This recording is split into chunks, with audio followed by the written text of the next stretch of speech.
Hello, everybody, and welcome back to the AEW Modcast review show. This one is a special one for multiple reasons. One, because it's a pay-per-view. Two, because it's a show, the first show ever in the Modcast series that I was in attendance for.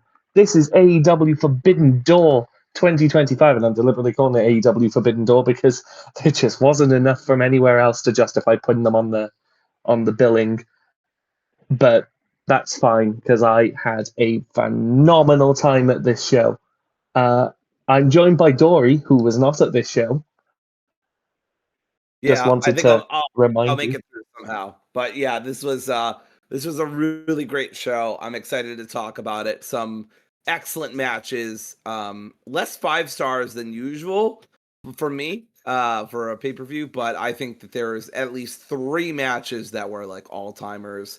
Uh I will also lay out a little note beforehand that some of the matches, well, specifically the 4-way, might be a little lopsided in commentary because somebody, and I won't name names, decided to go get water / go to the restroom and all that. So obviously not true Hold on supporters. a minute.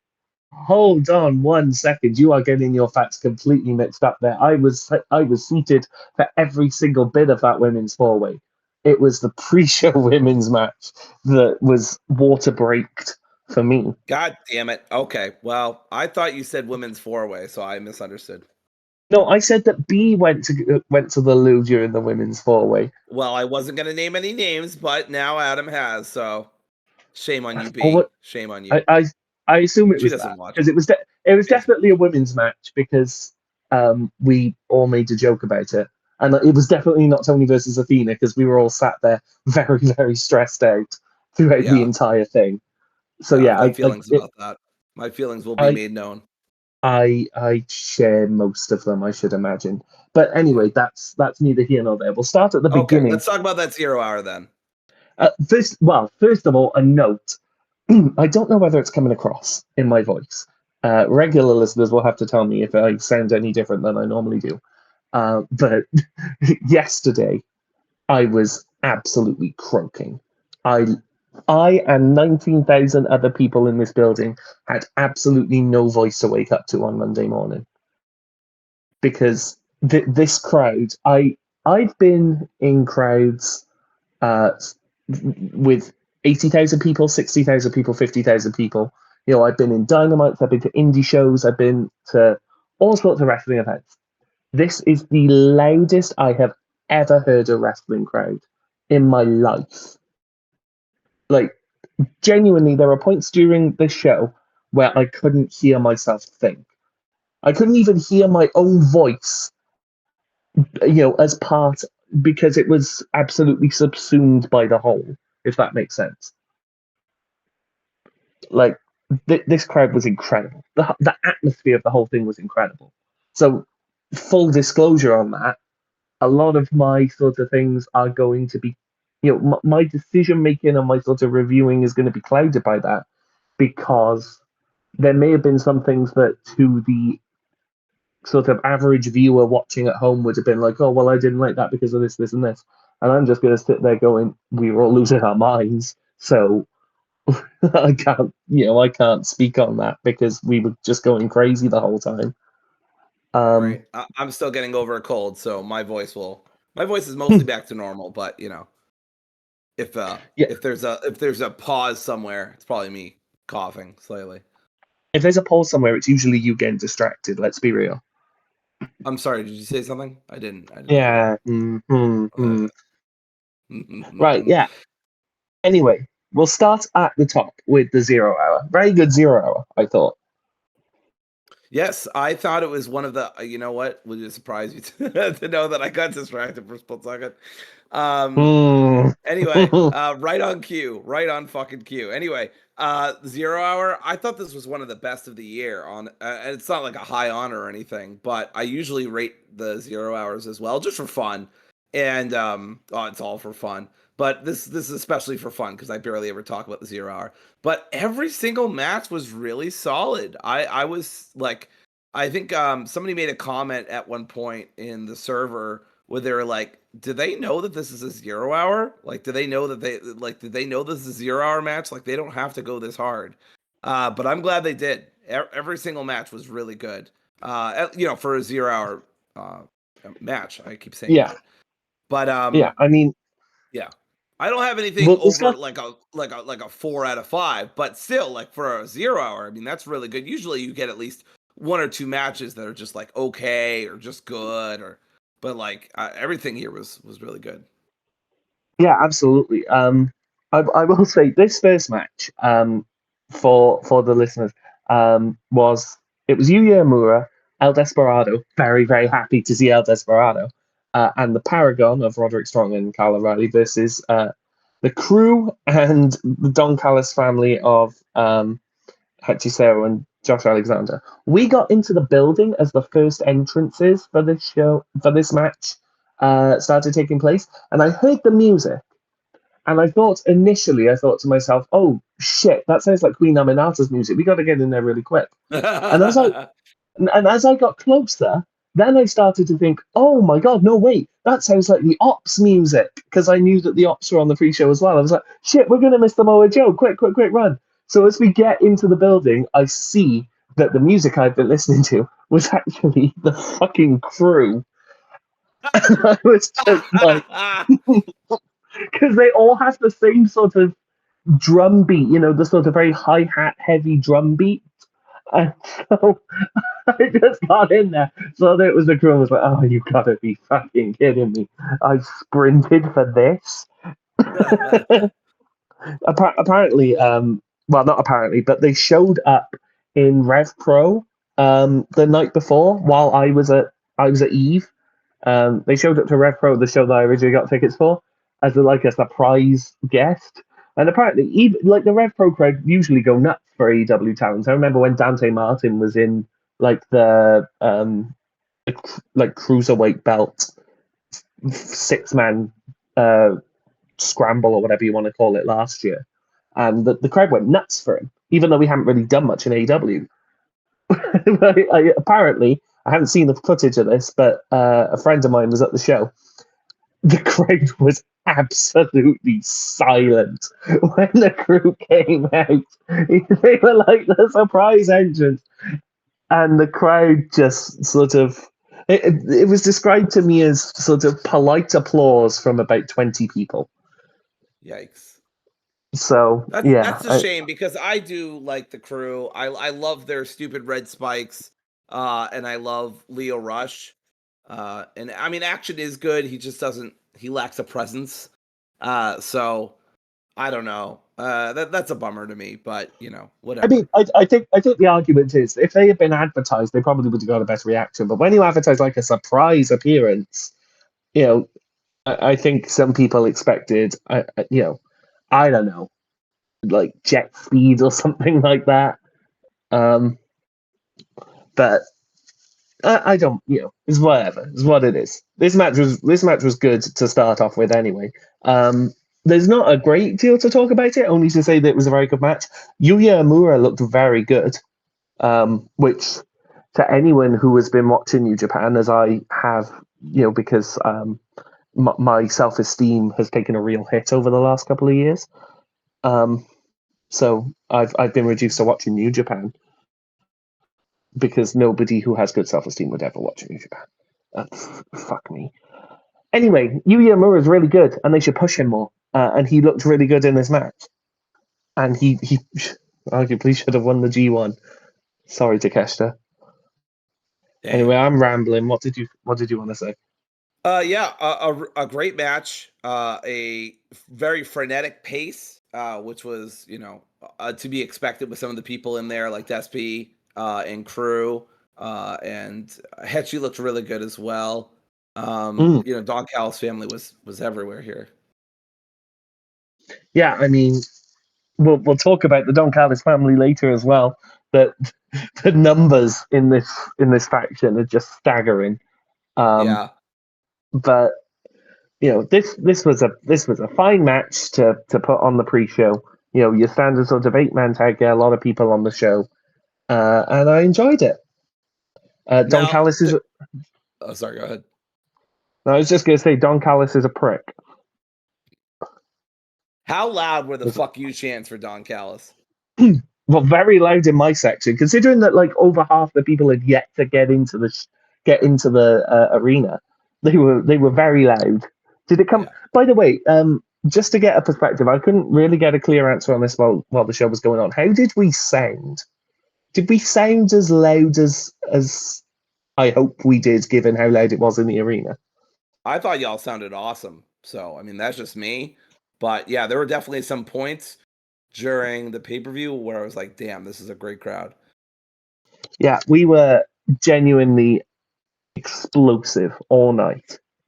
Like Yeah. it's shocking how much stamina the crowd had, given that they weren't really given much chance to breathe, which is AEW pay per view style. Not saying that's a bad thing. I think it's a good thing, but like it was impressive.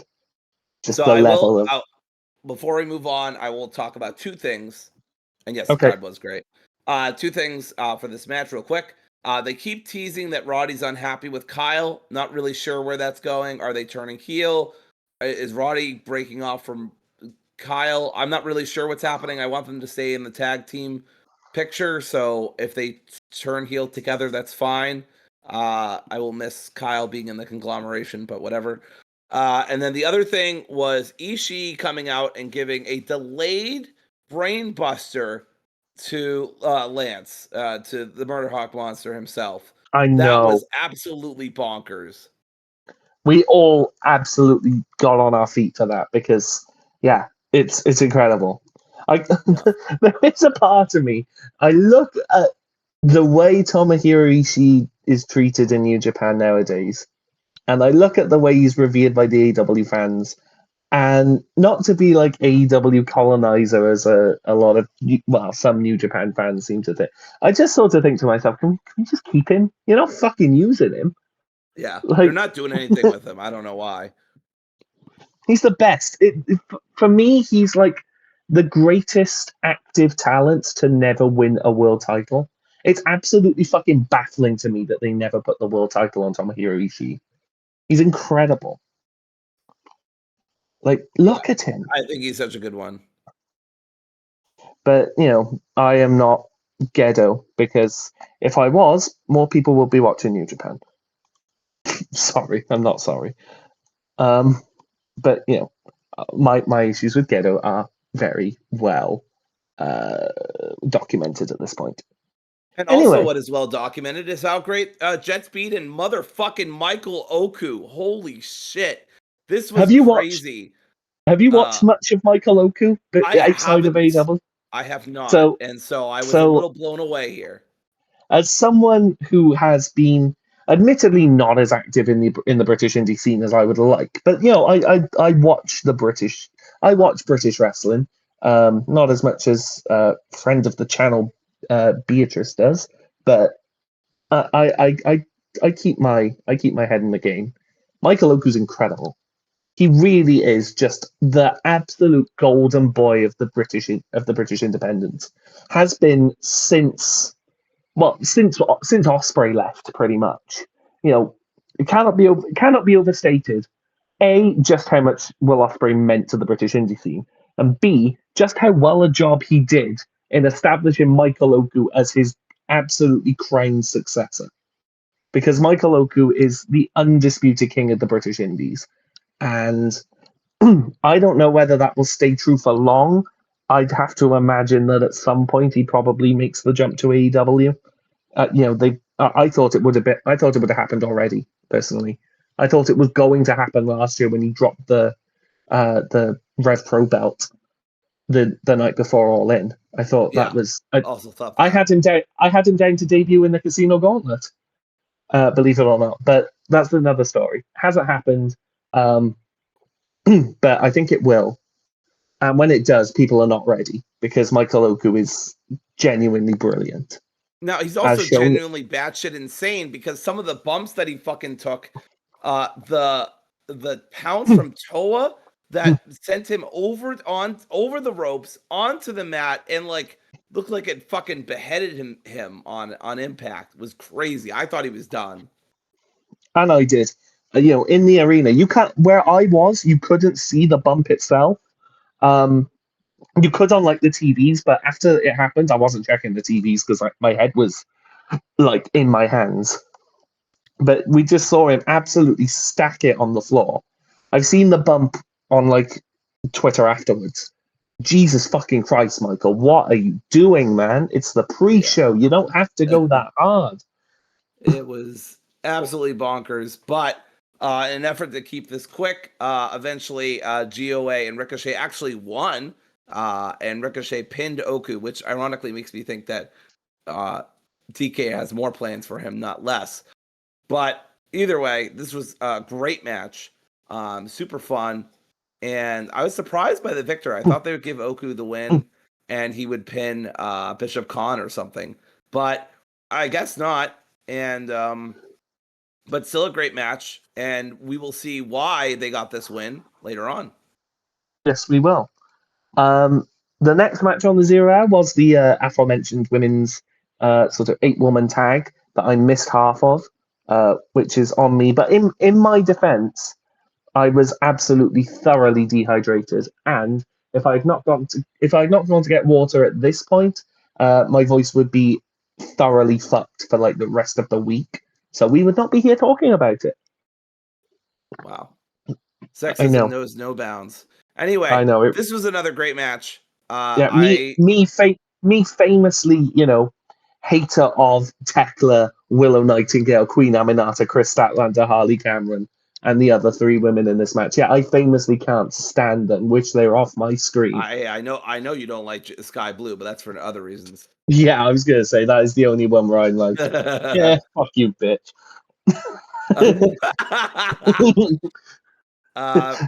Yeah, I don't have too much to say about this. I really enjoyed this one as well. The Harley put up a great fight against Bane towards the end of the match. Statlander accidentally, quote unquote, hit Willow.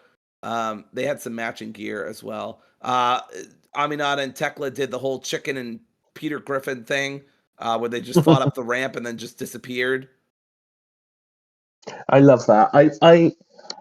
It's my hope. I don't know whether they will, but it's my hope that they blow the whole thing off at All Out with like a street fight, or even I genuinely wouldn't mind. This is the level at which they have built up this whole feud. I wouldn't mind one bit if they blew this off at All Out with the first ever like women's pay-per-view Texas Death Match. Ooh, that'd be great. I would personally do a Falls Count Anywhere and just have them go throughout the building, but that would be good too. Yeah, I mean, you could also do that by all means. I don't know. I like Texas Death Matches. That's fair. It's just my thing. Yeah. Yeah, great match. It was a very good match. I would potentially argue it was the weakest of the 4 sort of, what's the word I'm looking for? I actually think the Ops match was the weakest, but I mean they're all like 4 out of 5, so that's not really saying anything. Yeah, I mean, I suppose the Ops match did go a bit shorter than potentially it could have. They had like 7 minutes to work with or whatever, like it was less than 10. Yeah, that's fair. Yeah. Yeah, go ahead. No, only to say that this was a good match. I really hope that we get some more movement on Willow and Stat, just because I feel like it's been sort of in a holding pattern, or at least very, very slow burn in the sense of I want them to do some more. I think something's happening for All Out, but I don't know what. Either them fighting or there was a point too where Willow went to high five her teammates and Stat put out her hand and Willow just walked right by her, no-sold it, which I loved. So I don't know what's going on. I would say is it would be a nice callback, considering All Out last year is when they had that absolutely incredible street fight. Genuinely on a show that has Ospreay versus Pac, Bryan Danielson dying, and the lights out steel cage match. that match is the thing I think of most when I think of All Out. I think of Statlander doing the splits into the tacks. I think of Willow smashing her over the head with a light tube.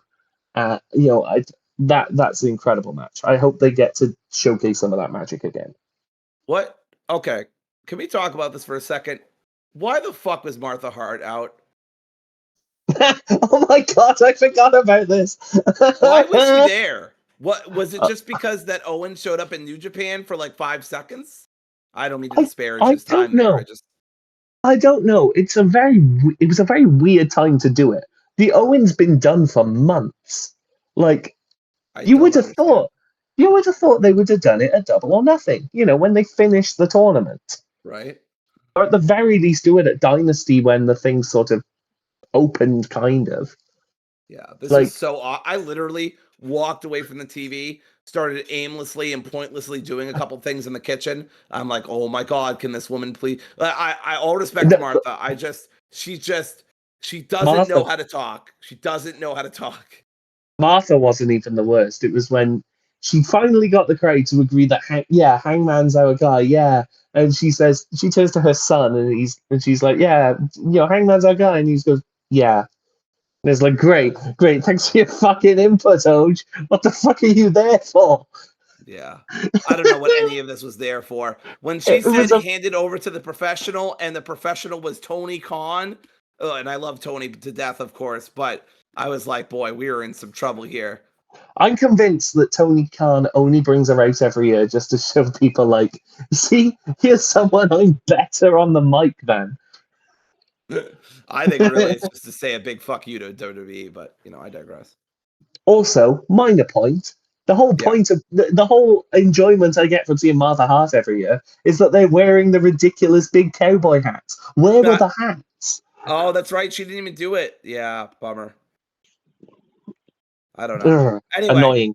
Anyway, let's finish up the 0 hour. Yes. We had the Ops match. I want to say one thing about Clark Connors. Fuck you. I'm not going to elaborate. Yeah, if you know, you know. How dare you? How dare if you know, you? you know. If you know. No, it's nothing to do with his in-ring. Fuck you, Clark. You know what you did.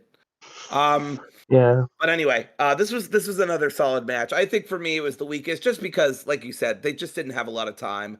But Connors and Shibata really went at it with some hard hitting moves. Robbie X looks really good. I was unfamiliar with Robbie's game, so that he was cool. I really appreciated the British crowd giving the love to Robbie X, because he was like the stalwart of the British cruiserweights for a long, long time. So appreciate him. Yes. I don't think Dan Maloney had enough time in the sort of British indie scene to have that sort of credibility. I mean, he had some time. I've seen him wrestle in like a tram shed in Cardiff, so I'm familiar with him. So he's good, but I'd say comfortably he's probably the weakest of the War Dogs. Yeah, but that's fine. I did not like his promo on Collision. It was very bad. It sounded like he had been in the desert for 20 years and had just gotten out somehow. I still need to watch Collision, actually, because oh yeah, don't watch his promo. His promo is very bad. Okay. No. Even Kim looked at me and she was like, "What was that?" I'm like, "I don't know. That was really bad." Clark was fine, and of course Gabe was great, but I don't know. Drillo was just like talking very hoarsely, and I know that's his voice, so I feel bad for ragging on him about it. But the words that were coming out of his mouth, I'm like, I felt like I was in Simon Miller's segment during his Ups and Downs, where it's like, nobody talks like that, because I'm like, what the fuck are we doing here? Anyway, I'll have to watch it now. Anyway, good match. Not much to talk about. Samoa Joe gives Robbie X a muscle buster. Everyone's happy. Yep.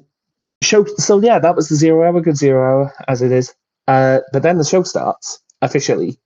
Crowd is loud, and the crowd is loud as it is anyway, because it's the start of a pay-per-view. Everyone's chanting AEW and chanting and blah blah blah blah.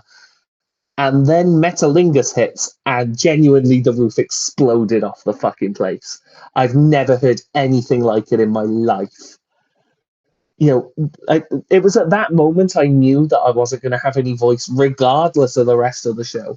The day after, because the sort of guttural scream that came out of everyone's mouths when Cope's music hit was tremendous. Which we then proceeded to follow that up with, I'll say it, the loudest anyone has ever sung that song. I believe you. I'm This was one of the I'm moments yet where I was like, holy shit. I'm yet to check back the tape, but being there, hearing sort of nearly 20,000 people sing it in unison, because British people have a hive mind when it comes to karaoke. We just love to sing, and we're very good at singing in a crowd. Yeah, it was just incredible, just magical. And then when Christian came out, oftentimes we would have booed him or whatever. No, we were just like, oh, we love this. We're just so happy to be here to see this for the first time in what, like nearly 15 years? It's got to be around there. They haven't tagged since 2010 or 2011. Yeah, and wow, that's incredible. Like, holy shit. When you consider that what TLC 2, the most famous one, was 24 years ago. Like, good grief. You weren't even alive. I was alive. I was about 6 months old. Oh, okay, you were barely alive. I was like 10 years old. Yeah, insane. Anyway, yeah, so Kip Sabian and Killswitch also came out. Oh god, I called him Killswitch, didn't I? His name is Luchasaurus. His name's Killswitch. But this match didn't need to go as hard as it did.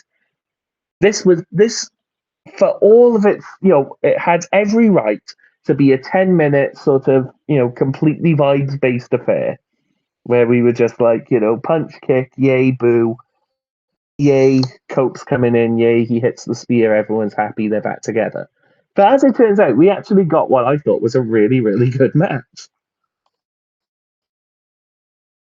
I don't know about you. I mean, maybe being in the arena has clouded my judgment a bit, but I thought this was actually really good. I thought this was a solid match. It's one of the weaker matches on the card, but that's just because, technically speaking, it's not a masterpiece by any means. But, important but, I don't give a shit. This was, for me, this kind of was a fives match. I fucking love this match. This is a 4 out of 5 match that I would go back. Usually I would never go back to a 4 out of 5 match just because, I mean, like, there's so many fucking matches. Why would you? But this is a 4 out of 5 match I actually would go back to because the vibes are immaculate. They're so good for this match. It's so cool seeing Christian and Cope back again. They're not reverting characters. They're not suddenly being silly. They're not disregarding their years of history, either in AEW or before then. It's just done so well. The stuff with Killswitch is great. I understand some people complaining that like the heel face dynamics are a little confusing here. I don't give a shit about that. At the end of the day, like, it's a guy in a fucking dinosaur costume wrestling somebody who's wearing a fucking kinky turtleneck. Like, I don't give a shit, right? So this was great, and the finish was really cool. The finish that Cope and Christian both ended up doing, and the fact that they didn't hug but that they handshaked was a really nice touch. I liked that we're slowly building back to them being friends. And did the camera catch Christian looking very unhappy to be there at the beginning, and then Cope making the fucking face, like mocking Christian? I haven't seen that. No. No, it's so funny. So I didn't quite get. I thought Cope was like mean mugging, but I think what he was doing is he was mocking or making fun of Christian's sourpuss face. It's very funny. Go look it up if you can. I will. I need to rewatch the whole show. It's being shown for free on ITV here on Friday, so I'm just going to record that and watch it on Saturday. Nice. So yeah, I'm waiting until then because I don't want to pay for it when I've already paid for it. But yeah, that's when I'll rewatch everything. But yeah, this was a vibes match. I loved every second of it. I loved the guy in front of me in the row in front of me started the hey Oh my Christian. God. Ooh, I wanna know if you'll be my dad. That was incredible. I couldn't tell at first what y'all were chanting, but once I got it, I started laughing. I was like, that's incredible. I like of all the matches on this card, and there were a lot of them, and I enjoyed pretty much every single one of them. This is the one that was just the absolute most fun to be a Yes. part of. It was just ridiculous amounts of fun. And yeah, the finish was really good with the sort of pop-up spear, obviously them working in tandem again, which is really lovely to see. Yep. And yeah, really good match. Much better than I expected it to be. Yep. I was very satisfied. So the next match was the title match. I'm sure Adam was just vibrating. Oh my gosh. I was just so happy. Kyle versus Hiromu. I want to say I liked this match a lot. I thought it was really great, but it felt like it had kind of a slow burn entrance. It Or did. not entrance. Yeah. Yeah, It started was a quite little bit of a slow. rough sell for me at first because I was like, I don't really understand what we're doing here because it felt like Hiromu just wasn't doing anything, and it felt like Kyle was limiting his moveset. But then when we started getting cooking, we really picked up the pace. But yeah, the first 5 minutes, I'm like, okay, guys, like I understand what like the feeling out process, but like, what are we doing here? Yeah, no, it definitely started off quite sort of slow and methodical and stuff like that, which is not at all what I was expecting, especially from these two. Two of the most explosive wrestlers of the last sort of 15 years, especially Hiromu. Like Hiromu is an absolute bundle of energy. He's Right. ridiculous in the ring. So this is like I agree, wasn't at all what I was expecting to start off with. But once we got into that sort of third, fourth gear, about sort of 10 minutes in, like the last 5 minutes of this match was brilliant. Loved it. There was some incredible spots. Like I haven't seen Takahashi do it all that often. I remember him doing it to Kushida very famously, where he beat him in like 2 minutes. But Takahashi sort of rolling power bomb to the floor, which always looks brilliant. And so I popped quite huge for that. Just some incredible back and forth offense to end the match. Yeah. Yeah. I mean, sorry, I had a cough. Yeah, I mean, like, listen to this. Like, he counters, Takahashi counters the tombstone, into a small package, and then Takahashi goes for his finisher, and Fletcher gets him up for the brainbuster, and then gets a 3 count. Like, just that was like, I don't know, just a minute or two of the last stretch. Was really really good. Some impactful DDTs, and a nice looking Northern Lights bombs. Lots of high energy offense. Yeah, I mean there was no jeopardy here, but that's okay. I don't always need there to be jeopardy in a match to enjoy it. Sometimes I could just enjoy a match, even though I know the champion isn't winning or is winning or whatever. Yeah, absolutely. And I really appreciated how much Hiromu made Kyle work for it. Yeah. I like. I think it behooves Kyle's character to be humbled in the ring a little bit like that. Not humbled in the sense that he loses, because I don't think he should lose the belt anytime soon. And No. certainly not to someone Honestly, who he you should bring know that isn't. into Australia in February. Yes, very true, very true. And he should certainly bring it to Wales in December. But yeah, I'm genuinely debating whether I should bite the bullet, catch a train, and go up to Manchester the Wednesday after as well. I don't know. I'll see how I feel. Decisions. I'll see how I feel. But First of all, I'll see how expensive the tickets are, which will be a great determining factor. Please Yeah. Please do not price me out of this, Tony. Yeah. Sorry, $600 for cheap seats. Yeah, well, I hope it's not $600. I don't have $600 Yeah. because I Can live you in imagine a Britain. company charging hundreds of dollars for really bad seats? I can't imagine that. To be honest, I can't imagine any company charging hundreds of dollars in Manchester, England. Dory, come on, keep up.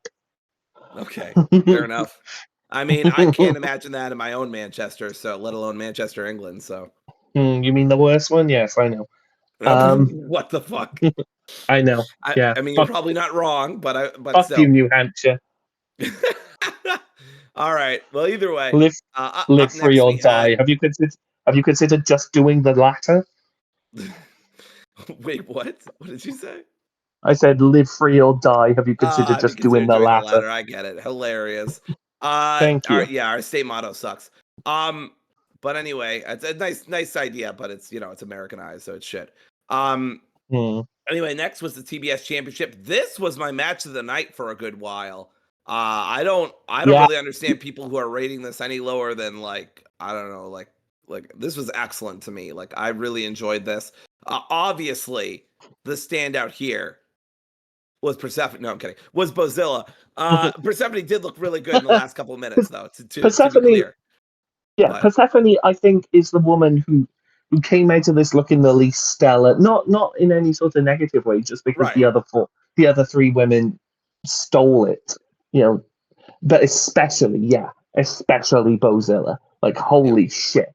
And I you can Tony's imagine.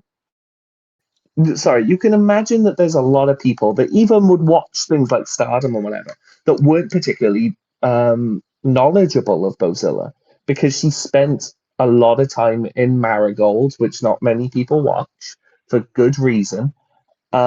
She's only really just got into Stardom in the last couple of months. So she was a bit of an unknown quantity. Like if it had been, for example, I don't know, Azumi or Momo Watanabe, which it wasn't Momo Watanabe for a very good reason. She won the Grand Prix, which I'm very, very yeah. happy about. Congratulations, Momo. Yeah, we love you, Momo. Um, but if it had been one of those, you could expect the crowd to have some sort of baseline knowledge of, oh well, this is what to expect because we've seen them before. And even if it had been someone like I don't know, Starlight Kid who hasn't been on AEW TV, people still know roughly. Information is filtered down from the Stardom hardcores to the AEW sort of faithful that she's someone to watch. Bozilla is more of an unknown quantity. Not a lot of people know her deal. I saw her the night before. She showed up in Eve very unexpectedly, and I was like, "Oh my fucking god!" Because that was another match. She was in a five-way match at Eve the night before and stole the show. So I got a little bit of a taste of the template we were going for. Yeah. Um, but yeah, she was incredible in this match. All four women were incredible in this match. I think Alex Windsor's stock, not that it was down by any means, because she's had a really excellent, debut month and a half in AEW. But I think her stock has immensely risen coming out of this. Again, to show on a pay-per-view match like this just what she's about in front of probably the biggest crowd she's ever performed. No, almost certainly the biggest crowd she's ever performed in front of. Yes. One of Um, the biggest crowd the OT's ever had. So yeah, yeah. I mean, outside of Wembley Stadium and the Millennium, outside of like the three shows at Wembley and the one show at the Millennium, this was um, the biggest show in British wrestling history. yep. Uh, So I will say yeah, one thing I loved. Another thing I loved about this match is Mercedes. Obviously, I love Mercedes, but specifically, I love all of her. She kind of pulled an MJF here. Not that MJF made it up, but you know what I mean. Like where she would, she would do kind of the vocal cells for Bozilla. It was very funny too. You probably missed this, but I was typing because you were watching the fucking show, unlike me.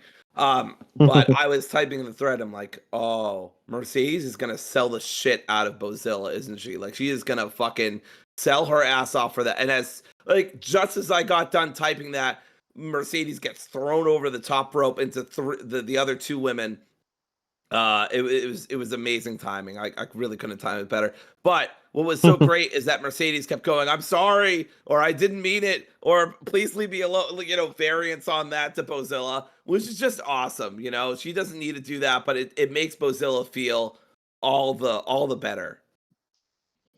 Yeah, absolutely. I fully expect, because Forbidden Door is one of the sort of criticisms of Forbidden Door is that it doesn't feel special because we get to see so many sort of New Japan and Stardom and CMLL people all throughout the year, which is a criticism that I get, but also I'm not going to sacrifice seeing them throughout the year just to make one show feel a bit more important. But anyway, as I was saying, she's definitely someone I expect Tony Khan to push for very hard to be, on the phone to Taro Okada, like, hey, can we have Bozilla for a week? I see you haven't got a show scheduled next Wednesday. Can Yeah, we have can we Bozilla? have her with Stat and Bane like real quick? I know Bane and her have Yeah. already had a match, but you know what I mean. Oh, absolutely. I mean, I would absolutely. Okay, oh my God, why would you put the idea of Bozilla versus Statlander in my head? So good. Oh my god, that'd be amazing. I was gonna say her versus Billy Starks, and then I realized I've already seen her versus Billy Starks in Oh person. wow. I Oh, was in the third row. No, the nice. match was it was a number one contendership for Statlander's Eve International title. It was Nina Samuels who won it. Um, Rain Leverkusen, who is sort of like an independent talent here, very good. Trisha Dora, who was a surprise. Billy Starks. Yeah, the format of the match was it was Nina Samuels came out, um, and it was like, and her opponent, Rain Leverkusen came out, who was also a surprise. Everyone sort of popped for her. Then Billy Starks came out, and we were all like, oh, hell yeah, because she was advertised. Then they were like, and their opponent, and we were like, oh, there's a surprise. Trisha Dora came out, and we were like, oh my god, nobody had any idea that it was going to be Trisha Dora. Everyone was sort of, marking out whatever, and you thought, oh, a four-way, excellent. And then the announcement went, and their opponent, and the lights went down, and we were like, what the fuck's going on? And then Bozilla's graphic came up, and the crowd absolutely lost their shit. It was brilliant, and the match was incredible. Anyway, that's Yeah. neither here nor there. That wasn't even this show, but I just wanted to put it over. Oh, also, Nyla Rose won the Eve World Title, which was Yeah, I heard fucking about that. awesome. Really happy for her. But Um, yeah, this and was a really great match. I had a ton of fun with it, with watching it. I thought all the women here showed out in great detail. Just another stellar match that Mercedes had a part in. Just saying. she is the greatest. Well, she's either the first or second greatest wrestler in women's wrestler in AEW, and subsequently in North America. Um, I'm not going to get into another debate about whether her or Athena are better than each other. I simply cannot reconcile it. uh, But so I think that about covers it. And yes, also worth noting that Tony really pushed for Bozilla to be in here, just furthering the fact that Tony's ball knowledge is well intact. That man it knows really talent is. when he fucking sees it. He really does. Like, it's insane. Um, but yeah, this was really something. And the next match. So I love the women's four way. Absolutely no doubt. And you said it was your match of the night for a while. It was my match of the night until this one. Um, at which point this remained my match of the night all the way until the main event. Because this was the IWGP World Heavyweight Championship match between Nigel McGuinness and Zack Sabre Jr. And I'm not ashamed to admit this was the first time, it was not the last time of the night, but it was the first time of the night where a little tear escaped from my cheek, escaped from my eyes and rolled down my cheek because the just it's hard to express just how much these two men mean to British wrestling. Like, I don't think American wrestling has a comparative feel to it because America is so big, because WWE is such a monopoly over there. I don't think I can really express to you the identity of British wrestling and how strong it is, how passionate people are about it, how much British wrestling is a thing that needs to be protected. That sort of sentiment. It's its own thing, it's its own identity, it's its own culture. And these two men are two of the greatest standard bearers for British wrestling that we've ever seen. So Nigel McGuinness getting to have this moment in one of the biggest shows, a singles match for a world title at one of the biggest shows the British Isles has ever seen, was just magical. Plus Johnny Saint was there, which I loved. Man, I'm really sorry, but when I saw Johnny Saints, the only thing I could think of was Johnny Sins. Don't. I knew you were going to say that. I'm sorry, it's all I could think of. Or Ricky Stark's dad, but I didn't actually think about that. Somebody came up with that joke. But yeah, like Johnny Saint is. It's hard again. I'm having to explain a sort of entire British wrestling culture to you. Have you ever heard of World of Sport? No. So World of Sport was a wrestling program that aired in the UK, and it's hard to express just how popular it was. It was on I'm sure it was on ITV, which is like the second biggest channel in British television. Back in the days where there were only 4 channels and everyone watched the TV. So when I say that World of Sport got at times, millions and millions of people watching it, I'm not kidding. Like you ask anyone over the age of 50 about, oh, have you ever watched wrestling? Oh yeah, I used to watch World of Sport. I watched Big Daddy, Giant Haystacks, and one of the names that they will mention is Johnny Saint because he was a big part of it. And he is very, very sort of important to the British wrestling ecosystem. He's a precursor, the British wrestling style, epitomized by people like Nigel McGuinness and Zack Sabre Jr. He was one of the men that helped develop that. Him, along with, people like I said, Big Daddy, Giant Haystacks, people like Robbie Brookside. I could keep going, but I won't bore you to death with it. But Right. he's a very Yeah, I mean important it's person out in of my British. wheelhouse, but it's pretty cool that somebody like that would be highlighted in such a way. In all seriousness, um, yeah, I mean it's cool. Look, this match obviously means a lot to British fans. It means a lot to international fans. It did not mean as much to me, and so I am just not going to have that emotional resonance that I think Adam and a lot of other people have, which is fine. Not every match. I say this on my other podcast. Um, not every video game has to appeal to everybody. Well, similarly, not every match has to appeal to everyone. I still thought this was a great match, a really good showcase of the technical style. But, and I've said this before, maybe not on here, but I'll say it for the record. Like, out of all the styles, technical is probably not up there for me. I don't dislike it. I don't think it's boring, and I respect it greatly. But if there is a style that I'm going to kind of tune out of, sometimes it is going to be the technical style. Now, obviously, these are some of the best technical specialists of all time. I've seen other Zack Sabre Jr. matches. I've seen Zack Sabre Jr. In person, I'm pretty sure, at a couple, like an NJPW event or AEW event. And he's fantastic. And Nigel is great too. So I'm in no way saying they had a bad match, but I am saying that relative to the rest of the pay-per-view, it didn't move me tremendously, but that's okay. I still had a lot of fun watching this. I still thought it was a great time.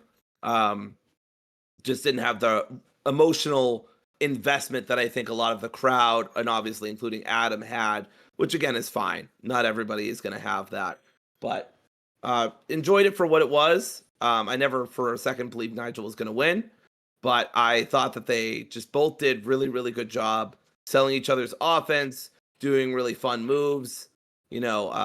Zach does that that pinning attempt that looks so good, and that fucking lariat that Nigel hit was incredible. So really good moments here. Yeah, absolutely. I mean, this again, it was a fantastic technical match. Don't get me wrong. This had the added benefit for me of being another one of those vibes matches where it's like I didn't really care what the in ring was like. I thought, it turned out to be really, really excellent. But I was just like, I'm getting to see Zack Sabre Jr. versus Nigel McGuinness. What they do in the ring is sort of immaterial. Just being here, being in that atmosphere was enough for me. And to top it all off by having what to me was the match of the night, both in ring and based on the sort of entire atmosphere of it up to that point, was just a gigantic win for me. I also want to put over, I really did appreciate. I didn't.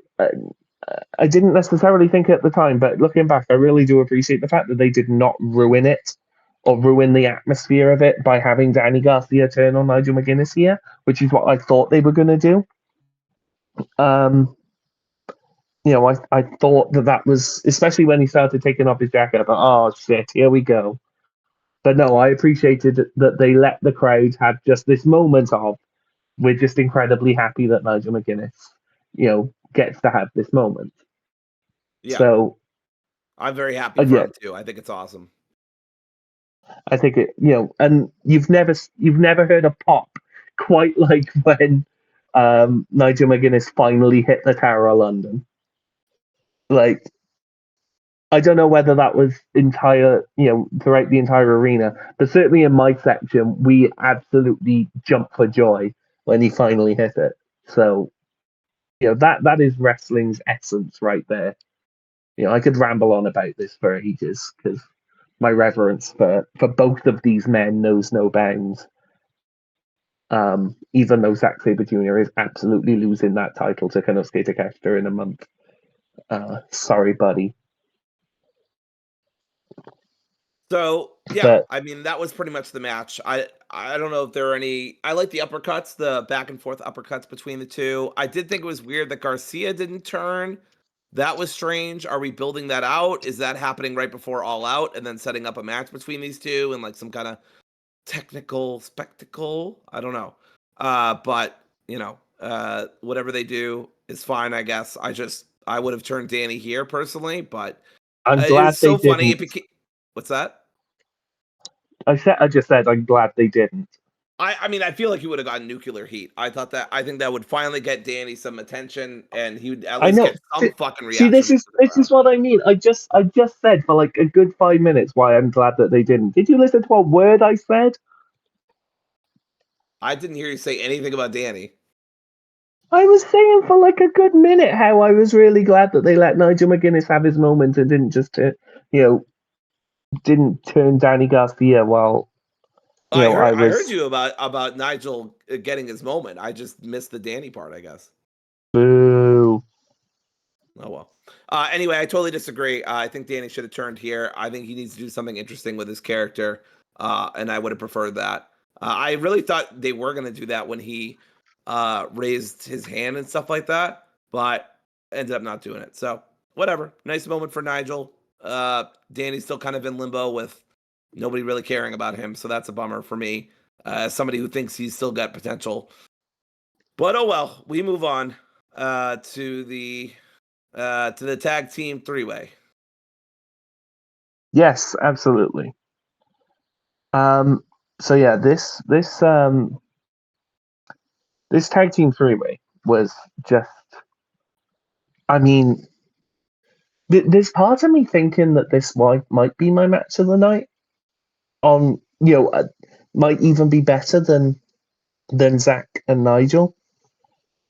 But that's partly because I didn't have as great an expectation coming into it.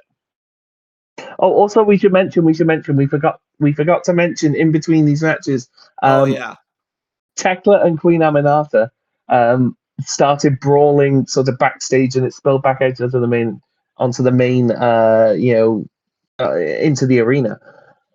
First of all, want to say this does imply that they have been fighting for like a good 2 hours up to this point, because they brawled their way to the back during the match. 2 hours pass, and then they're still fighting, Love it. which I love. But yeah, the more important thing here is that the Triangle of Madness come down to help Tekla out in her fight. And a couple of people in my section cottoned on to what was happening because they started chanting for Jamie Hayter. Yeah. But it did not diminish the pop that we all popped when we all heard that music hit. I'm happy she's back. She's I had did not get spoiled on this. There were some spoilers going around. I did not get spoiled on this, and I did not see it coming either. I really should have. I didn't understand like what was happening. I was like, wait, well, who's gonna come out? I was because I thought Jamie was still gonna be out for a while. So I'm really glad she's back. I hope she and Tekla have an awesome feud. Tekla tweeted out something like, "I've been waiting for you, bitch." So this is gonna be great. And if we get Aminata in there too, we're cooking with gas. We're making a stew. Yeah, absolutely. I mean, there is a part of me that says I really want to see Hayter versus Aminata, because Yes. Jesus Christ, I think they might actually kill each other. Have they not As much fought before? I don't believe so. Oh, now I'm thinking, am I wrong? And they have They fought before. have Let me. on Dynamite. Thanksgiving. Oh, it's 2024 though, so a while ago. But yeah, Thanksgiving Oh, right. 2024. It was in like a random tournament match. Yes. But what I mean to say is in a proper feud, Oh, gotcha. like a Yeah, like a yeah, sort of Tekla Aminata type thing, where it's sure. like I love Tekla and she can hit hard, but as the slogan goes, hater hits harder. Yeah, would love to So see that. yeah, but I'm very happy that she's back. Anyway, yeah, this tag team title match. What a match! I didn't necessarily have any expectations for it because Hurt Syndicate title defenses have been good broadly, with some bad ones, but they haven't really hit the heights that you would sort of expect them to. I think that's fair to say, with the possible exception of the one at All In. And even though the two other teams in this match were excellent, I sort of thought, well, I have the hindsight to look at and see, well, what do I expect from this? Not a massive amount. It helped. What helped that expectation fester was the reports that the Hurt Syndicate were not willing to put over FTR clean, and there was going to be some shenanigans or whatever. As it turns out, we were completely misdirected on that because, and I do not give a shit that they botched the finish. Could not care less. It is a Yep. pure means to an end because Brodito are your new AEW Tag Team Champions. Oh my god, the scream I let out when they counted that 3. Jesus Christ.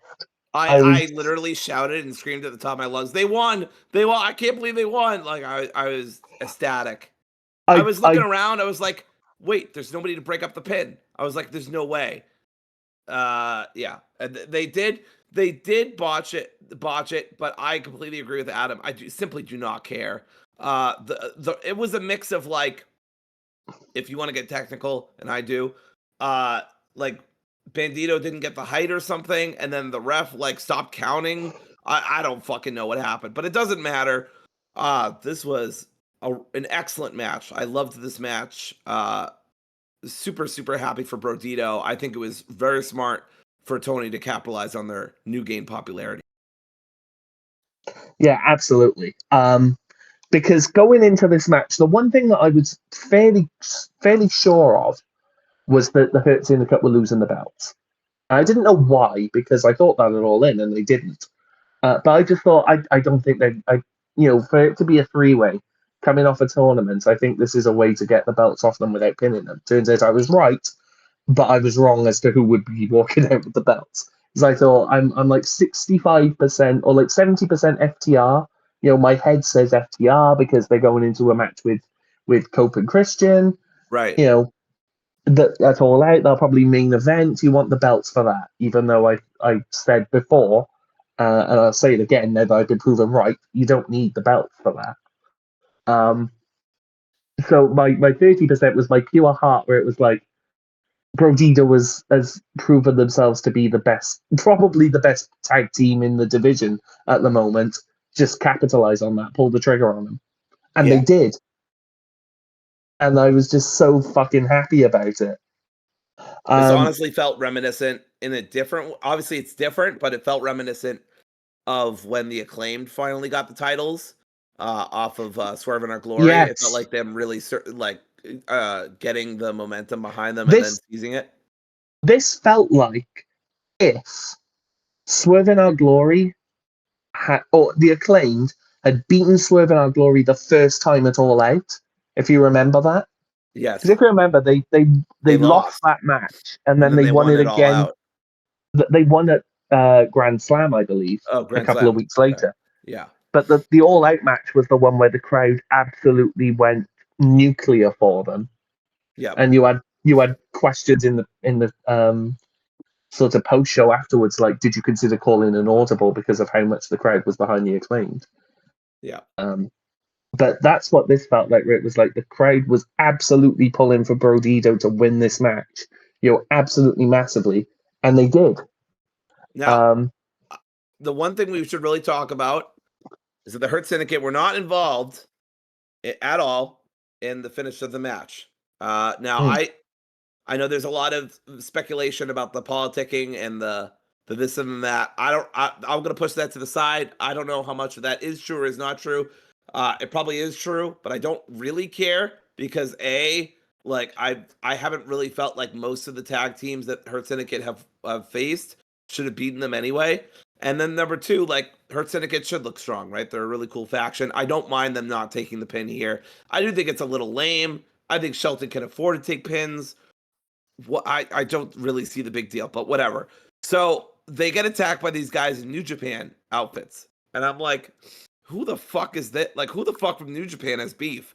And then like I noticed that they well, I don't know how else to put this. They weren't white, they weren't Asian, and I was like, wait, who the fuck is that? Like, I was like, what the hell is going on here? I don't recognize them. And then obviously they Simon, I don't know on your part, Adam, whether this was confusing, but Adam said it was total madness and confusion in the stadium. Nobody knew what was going on. The camera completely missed Toa and yes, Ricochet yeah, and everybody else. yeah, completely missed that reveal. It was Yeah. only because Zach, who was sat next to me, spotted it, and he was like, "Oh, it's Ricochet in the Gates of Agony," and I was like, "Oh, what? What are you on?" Because I'd forgotten about it at that point. I was like, "What are Right. you on No. about, Well, that Ricochet?" was 8 months, bro. That was 8 months ago that Ricochet got denied from the Hurt Syndicate. And I know some people are going to be like, oh, well, AEW is like fucking making shit up. Okay, they obviously pivoted away from Hurt Syndicate and Max, and now Max is working with Ricochet. But like, this is fucking brilliant. Like, this is bringing all that stuff. I'm not suggesting it's long-term storytelling or it was all part No, of the plan or any of that bullshit. But this is still really brilliant because it proves that Ricochet didn't forget. He holds grudges. It makes the Hurt Syndicate more of a babyface. It pushes Gates of Agony. It pushes Ricochet. I thought this was fucking brilliant. Like I totally forgot that Ricochet got turned down in front of the whole group. yeah, I 100% think if you think this is like long-term storytelling or whatever, then you're a fucking idiot. There is no way Yeah. that they planned this 8 months ago. No. But when you have those circumstances and you're able to craft a compelling story with them, that needs to be commended.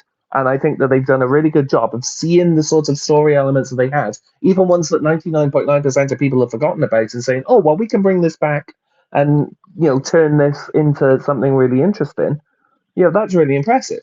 And I do think that this probably ties into Max, being kicked out of the syndicate. That he probably paid. It'll come out. That he's working with Ricochet like he has been. Probably said, take them out as sort of revenge for me. Which I think, there's a good story to be told there. Perhaps I'm wrong. Yeah. Perhaps they won't tell that story at all. Who knows? Who knows with Yeah. the Hurt Syndicate? Because there is very obviously, much more than any other storyline going on in AEW, a degree of, there is a lot of backstage politicking at play here.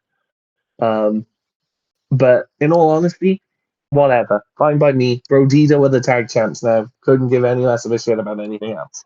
Yep. So this was fantastic. And I also thought, unless we have anything else to say about this match, that carry on. okay. I was like in suspense. The next match was fantastic too, but I heavily disagree with the finish. Well, the finish in terms of like who won, who lost.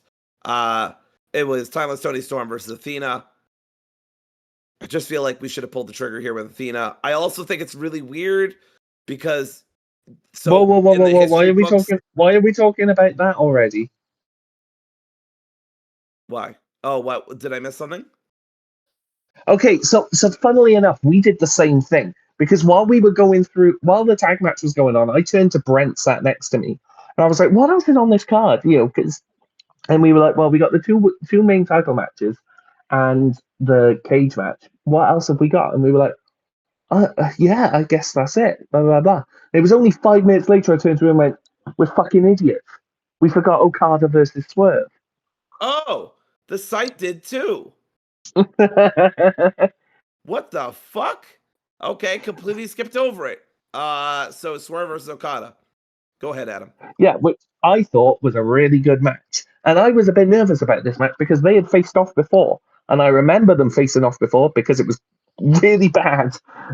Certainly really bad considering the standards of both men. I thought that they had really bad chemistry, and I thought, oh well, maybe this bad chemistry will play out in this match as well. Turns out, no, they must have just had an off day that day because I thought this was a really, really good match. Yeah, I also enjoyed it. Thought it was really good. I mean, besides the kind of sprint at the end with all the finishers and the counters, I don't have a ton to say about this match. I did think it was really good. For the record, Swerve looked great. I don't know how the fuck he's wrestling, given what we know about his meniscus, but bro is a trooper. But I mean, this was a fun match. The reversals and finishers that happened here, I was really high on. The impact of the moves, just everything looks really good. So They I mean, really yeah, went for each other as well, which I appreciate. Like it was a very hard hitting match in the sense of like oftentimes with Okada you can feel like he's going through the motions. He doesn't necessarily hit very hard. He doesn't want to do anything that's quite damaging or anything like that because he wants to sort of spare himself a bit from that. But in this match, you could really tell that they were properly going for each other, which I appreciate. That's the sort of thing that this title deserves. And yeah, Okada got the win, which is unsurprising considering Swerve had always been tipped to take time off after this match. But what I did not expect from this match whatsoever was the post-match angle.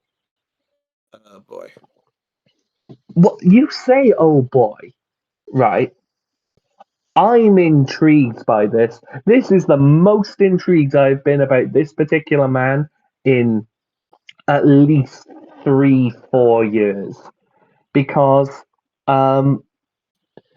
Okada went after Swerve Strickland's knee, which he had been selling throughout the entire match, which, was good in-ring psychology if you didn't know, and excellent in-ring psychology if you did know about Swerve Strickland's knee. And so him going for the knee, I thought, oh, well, this is to write Swerve Strickland off. But Nana made the save, came down and made the save. And then we all saw this guy get in the ring. And I couldn't see at first. I was sort of focusing on 3 different things at once. But when I sort of focused in on it, I was like, oh my God. Literally, I turned to that. I was like, is that fucking Wardlow? Yes, it was Wardlow. I know people aren't particularly high on Wardlow, whatever. I thought he looked really excellent here. I'm curious to hear what you think. Sure. I thought the power bomb looked really good. I thought Wardlow looked good. That's never been an issue though. I I wouldn't say I'm intrigued. He's going to be another enforcer heater. Look, I'm not on the Wardlow hate train as much as some people are, but I'm not in love with him either in terms of like just what he's done. I just started to find him kind of boring. I actually went to Big Business, which is where I think didn't he lose the title to Joe or did he win it off Joe? I can't fucking remember. He But certainly Wardlow was didn't there. win the world title off Joe. No, Um, he lost his shot, I believe. right. Yeah, I forgot Joe. Joe was. I thought Joe beat him for the TNT title, or Joe had the TNT title, but he had the world title. Uh, Yeah. either way, I mean, I've liked Wardlow off and on. I still think that MJF storyline, although very simple, was done very, very well. And then after that, it's just been a mess of like some good, some bad. I'll never forget the graphic of him versus like 20 random uh security guards. I Sorry, I had mean, to that was sneeze. hilarious, though. That was hilarious. Yeah, I mean, I don't know. I don't know that Don Callis needs to get another person. I think we need to start. I don't know. Getting. I know I'm saying I don't know a lot. I just have like a lot of feelings, and I'm not sure how to sort them out. I guess my main takeaway here is I'm gonna wait and see. For me, this is kind of Wardlow's last chance to really impress upon me something and do something more than what he's been doing. Yeah, I mean, I get that impulse. I do. I don't know. Perhaps it was me being there and sort of the heat of the moment and whatever. But I was just like, yeah, you know what? Fuck it, we're all in on this. Come on, Wardlow. You look a lot better than you used to. Yeah. I just gotta say I don't know. We'll see. I'm not like super enthused about it, but I'm not like, oh well, this can never work. I fucking Max Caster is one of my favorite wrestlers right now, so anything could fucking happen. I don't know.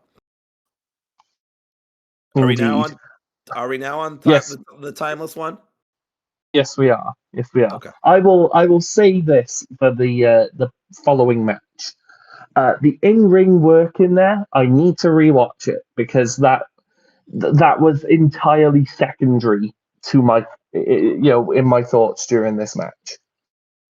Like, a B can attest to this. I was a fucking nervous wreck during this match because I was so thoroughly and utterly sort of, you know, what's the word I'm looking for? So completely all consumed by this idea in my head that Athena had to win the world title. That everything, like I said with Brodido, everything else was like a means to an end. This whole match to me was a means to an end, and it was an end that I did not get. So in terms of the in ring of this match, like I can remember some things. Um, like I remember, I remember Tony Storm hitting a really good Storm Zero that absolutely like made me shit myself because I thought that was it. Um, but the in ring of this match was secondary to the decision, and the decision was that Tony Storm retained the AEW Women's World Championship. I was not a happy bunny. Yeah. I'm not either. Um, I think this was the wrong call. I understand the reasoning that Tony is a draw. Tony is beloved. She's great in the ring. None of that is up for debate. But Athena has simply earned it at this point. She's one of the best, if not the best, women's wrestler in all of North America. She has defended that fucking ROH title, which at this point resembles more of an albatross than anything else. Uh, she has earned her way on AEW and earned her way to the title shot, and she should have won. I also just think it sets a bad. This is what I was trying to say earlier. It sets a bad precedent that the first ever cash in from a woman, not specifically a woman, but anybody, but in this case, a woman, doesn't get the job done, right? That it doesn't work. It doesn't even, like, I understand, like, guaranteed title shots doesn't mean you should win all the time, but when it's the first fucking time that you're ever going to do this, I feel like I feel like it's important to like have that history there where the first person did win. And that's how I really rationalized it, that Athena was going to win here, but she didn't. I was screaming for her to not tap at the end. I was yelling, like, please don't tap, like, just beat her. I seem to be, and maybe, you know, Adam as well, and a couple of our friends, because the whole crowd was like pumped that Tony won. And I get it. It's not really home turf, but it's kind of like, it's like cousin-ish home turf, you know, for Tony. She's got the somewhat same accent, right? Similar accent. Anyway, Yeah. she's not fucking American, is what I'm trying to say. And so there's more people there that are going to be rooting for her on that basis alone, which is fine. I respect that. That's fine. Whatever. I just think Athena should have won. Now, I will say, as somebody who I was very stressed, but I was able to enjoy the in-ring. In-ring was excellent. This was another match solidifying to me Oh yeah. that Toni Storm has really improved her in-ring work in the last year and a half. And it's just been tremendous. And this was another Yeah. best in class. When you look at the start of Toni Storm, of her like timeless run in like late 2023, early 2024, I don't know what the fuck I was saying there. Early 24, late 23. If you look at her work there compared to now, night and day. I think, she always had the character aspect of her run nailed down from day one. The in-ring work needed some time to catch up. She didn't really grasp how to work as timeless Toni Storm for a while there. And I'm thinking back to her matches with like when she won the title off who did she win it off? I want to say Hikaru Shida. I think it was Shida. I think so. Yeah, I don't know. Into her match with Rio, which I didn't think was very good. Her match with Deonna lacked somewhat. I actually quite like her match with Thunder Rosa at Dynasty last year. But after that, when she starts properly getting into her work with Mariah May, when she comes back, and her entire run since she came back, in sort of December last year or January or whenever it was, that entire run has been absolutely spectacular in ring. All the matches she's had with Mercedes, with Athena. This one, the in ring was very, very good, even though it was secondary in my considerations.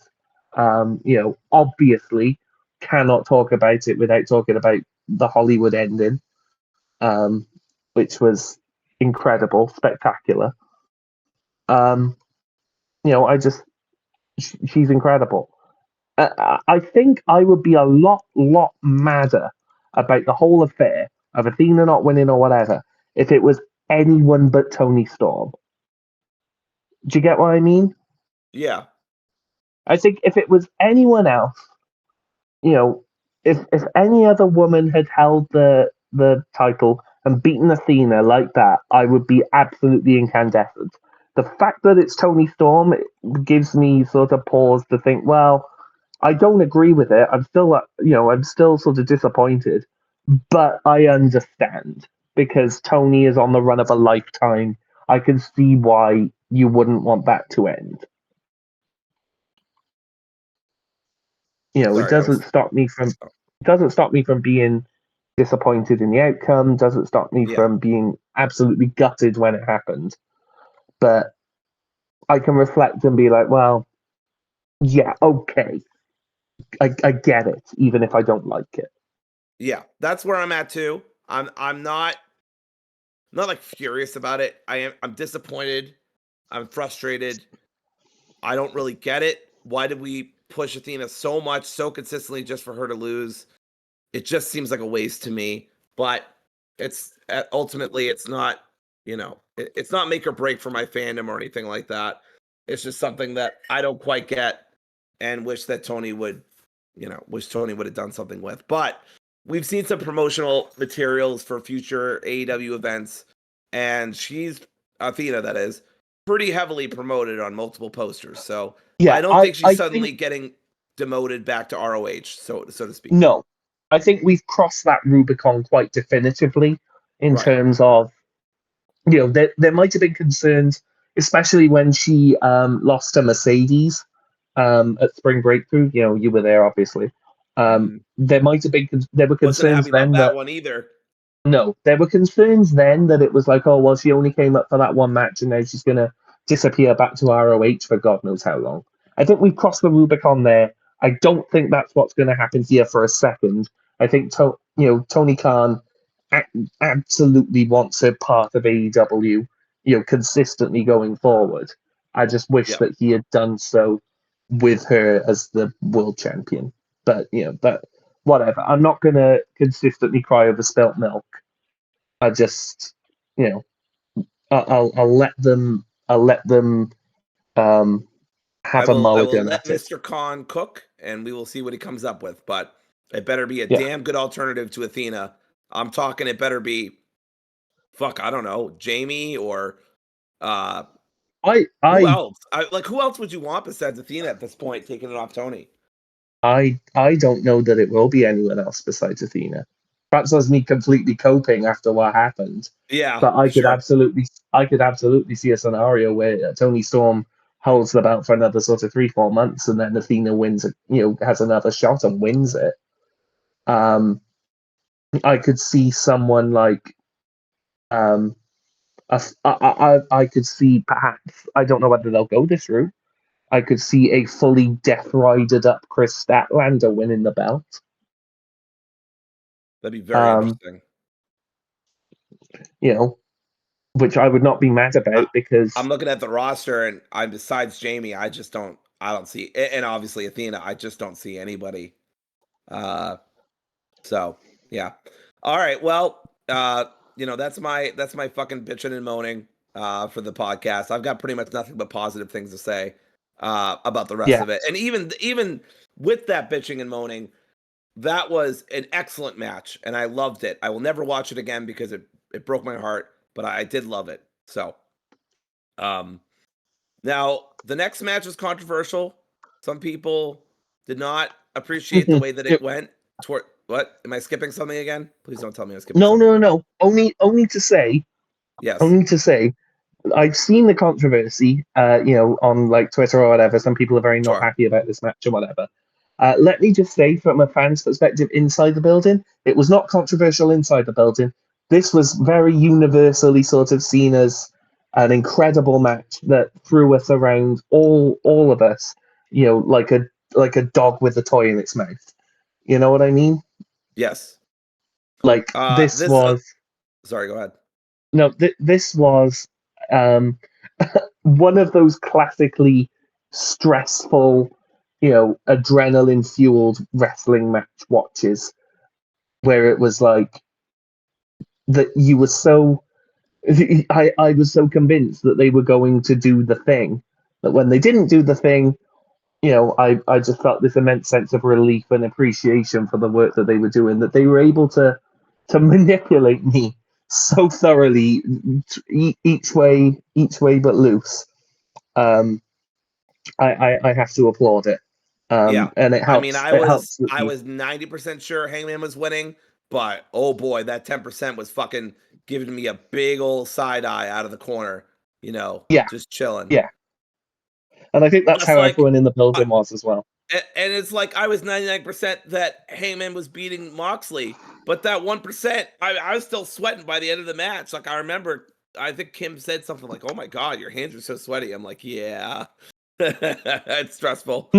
Um, but yeah, What this I this do match, of appreciate, course, was Hangman versus MJF. This was fantastic. This was beautiful. This is how you do fucking sports entertainment, by the way.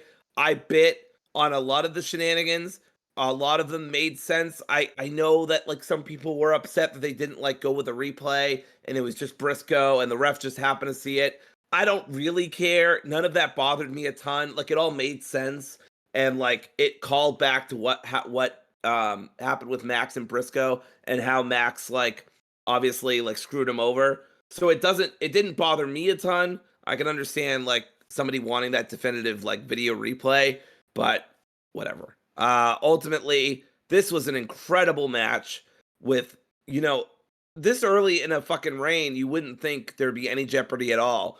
But the fact that I was like even 10% doubting that Hangman was going to walk away champ was a testament to how well this match was booked. I've said it before, actually. I don't know whether it was on the pod, but I've definitely said to you before that prior to this match, there was only ever one time in like a wrestler's first big feud after winning the title that I thought that they were going to win them, that they were going to lose it. And during the match, I mean, because going into it, there was like maybe a 5% chance that I thought MJF would win through shenanigans. But there was a moment in this match where I genuinely 100% thought they was going to win, be it through cash in or whatever. And that's only ever happened once before in a wrestler's first big sort of pay-per-view feud. And funnily enough, it was MJF's first big feud, which was with Danielson, going into the match with Bryan Danielson. I thought 100% MJF was winning the match. But there's in the overtime when Danielson, finally, he's doing the yes chance and he hits a full definitive Bosaiku knee. And I remember it was like sort of 5 a.m. Here watching it, thinking, holy shit, forget the sort of bidding war of 2024 and all that story. He's just going to fucking win. He's going to, oh my God, he kicked out, 2.9. And there was a moment in this match, I can't remember exactly what it was, but there was definitively a moment where I was like, MJF was winning, isn't he? Holy shit, we went through this whole thing and MJF was going to win. But he didn't. And I commend anyone who can turn me from a sort of 99% retention to in that moment being utterly convinced that he's winning. That's applause worthy for me, because that just shows me the power of excellent storytelling. Yeah, completely agreed. I loved all the psychological mind games, the playing around with disqualifications. To me, it makes sense that no one got disqualified. It's classic AEW logic. If you set up the table and then you get put through it, it's not like your opponent put it there, right? And so you don't get disqualified because you're not the one who put the table out, right? Even though you're putting someone through a table. It's also just ref's discretion. I think that AEW in general is very loosey-goosey with rules when it comes specifically to world title matches, because they know if they end a match with a DQ, I don't think a DQ finish has ever happened for a world title match. I could be wrong, but if it has, it's very, very small numbers. And they know their fans would fucking hate that if they did it. I'm just gonna check. Yeah. I mean, it's rare enough as it is with just singles matches and tags and stuff. I don't think it's ever happened for a world title match, but I could absolutely be wrong. Let me see if I can find a list on. There was definitely a list that I saw before on sort of disqualification finishes in AEW. Yeah. But I can't find it now. But I can't remember one. I can't remember. But yeah, this was a tremendous match. This was a 5-star match for me. I actually need to put it in my match of the year candidates. But really loved it. Just these two are some of my favorite in AEW, and they outdid themselves from the first one that they had earlier in the year at I want to say Double or Nothing. It was Revolution, I believe, because Double or Nothing was Hangman Ospreay. Oh, right. I was thinking like maybe it's Double or Nothing, but Revolution makes sense too. Yeah, this was amazing. You should go watch it. There's lots of moves and amazing spots and stuff like that. Bryce Remsburg was amazing here too. I love him. He's one of my favorite referees. So he was great here too, arguing with MJF and stuff. One move I want to point out before maybe we move on, unless Adam obviously has stuff to talk about, is the counter that MJF did from the buckshot into the salt of the earth. Really loved that. And of course, excellent. MJF doing the what the fuck when he got powerbomb was great. By the way, that was very audible throughout the entire arena. I love that. Even in the arena, you guys could hear that? Yeah. That's tremendous. I love that. Like, obviously in a stadium, he probably did it with Ospreay, but you can't hear in a stadium. But yeah, everyone could hear that. It was brilliant. Yeah, definitely some chuckles for me during this match. But yeah, ultimately, hit hit a buckshot, hit him with his own contract, which was like poetic justice. Mm. And just pinned him for the 3 count. And I was waiting. I don't know how about you guys, but I was waiting for something to happen. Anything like the Hurt Syndicate coming out, or Max, or somebody can I thought Ricochet and Gates were gonna confront Hangman at the entrance, and Max was suddenly gonna get up, and I would have, my stomach would have dropped, because Hangman obviously wouldn't have backed down because he's the baby face of all baby Well, faces. But well, this is yeah, this is the thing, right? Because in the press conference afterwards, you know, of that we now know that was never going to happen because Tony Khan made it very clear in the press conference that's that true. Yep. he has heard people say, he has heard everyone saying that, oh, we really don't like this contract, cash in at any time bollocks.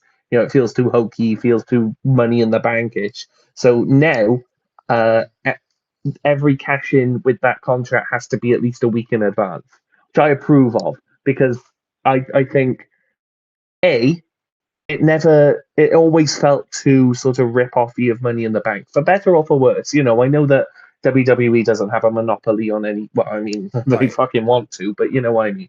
Um, but they don't have any sort of monopoly on specific match types or creations or whatever.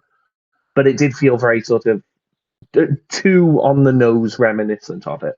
But B, more importantly for sort of AEW programming going forward, I do appreciate now that Hangman can carry on with his reign without that constant specter of the catch. I mean, it's still there, but it's not a case of like every match now with Hangman, you're not thinking, oh God, is MJF going to show up and cash in the briefcase or whatever. Do you get what I Yeah. mean? Yeah. Yeah. I So get what you I mean. think that would have been a genuine danger for Hangman's reign, where it was like you could have a really excellent match on main event of pay per view or whatever, and he wins, uh, but you wouldn't be able to enjoy it necessarily because in the back of your Mm. mind you'd be thinking, oh God, is Max going to come down I and do the bad thing? For me, that's its own kind of enjoyment, but I understand it's kind of a weird sort of enjoyment where you're like really nervous and stressed and shit. And look, one thing that Tony said here that resonated with me a lot is just from a basic standpoint. I can't sell a match that's going to happen out of nowhere, right? Like I can't give the fans something to look forward to. I can't move tickets.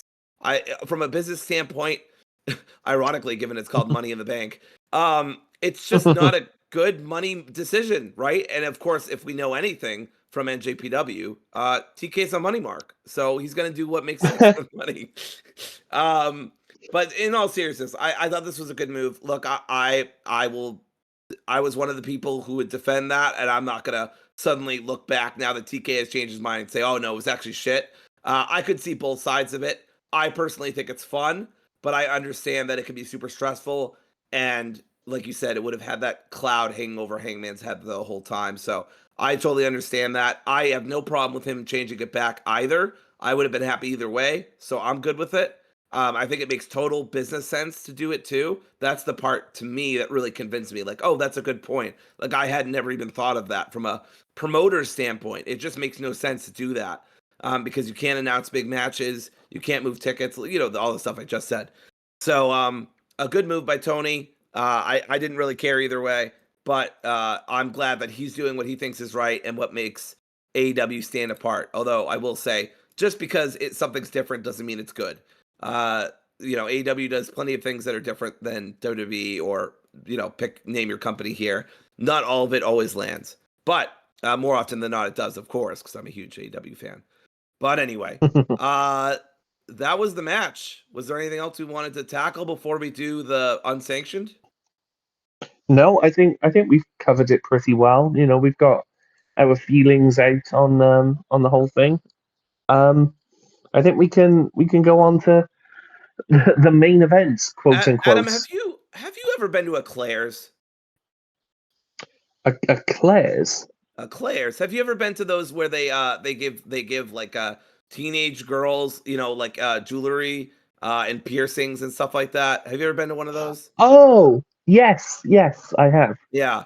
So imagine that, but they do it with a screwdriver. And also it's legit. I wonder where the fuck you were going with that. I could have referenced Beast Mortis's AEW episode, but no, I was talking about fucking John Moxley and goddamn Darby Allin.